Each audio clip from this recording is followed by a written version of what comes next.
Situasi yang kita alami dalam berkehidupan saat ini adalah situasi yang tidak sama dengan keadaan dan kondisi kehidupan di masa Nabi Shallallahu Alaihi Wasallam.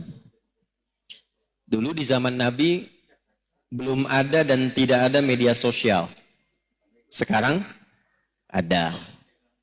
Zaman Nabi nggak ada sepeda, sekarang ada.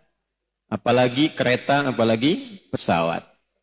Tapi ibu tidak boleh lupakan, karena Nabi ini adalah sosok istimewa utusan Allah, yang tugas pokoknya menyampaikan panduan berkehidupan pada umat terakhir yang menjalani hidup di muka bumi sampai kehidupan ini selesai. Jadi Nabi disebut oleh Allah sebagai Nabi penutup, Nabi akhir zaman, Nabi paling istimewa. Kita yang ikut Nabi juga masuk status umatnya sebagai umat akhir zaman. Karena Nabinya akhir zaman, umatnya pun umat akhir. Jadi ibu ini manusia akhir zaman ini. Sama dengan saya, gitu ya. Yang dimaksud akhir zaman itu begini, supaya tidak keliru menafsirkan. Akhir zaman itu maksudnya periode masa hidup manusia sampai akhirnya kehidupan. Sampai selesai kehidupan di bumi ini. Jadi dari masa Nabi sampai akhir kehidupan yang kita belum tahu kapan, itu maksudnya yang disebut dengan akhir zaman.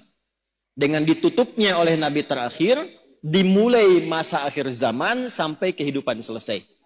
Paham Ibu? Halo, paham? Jadi jangan selalu diartikan kalau bicara akhir zaman, besok kiamat misalnya. Ya? Nah, akhir zaman itu dari mulai Nabi diutus sampai terjadi kiamat. Itu akhir, puncaknya terjadi apa? Kiamat. Nah, yang penting bagi kita belajar itu, ini yang jarang dikupas, jarang dibahas.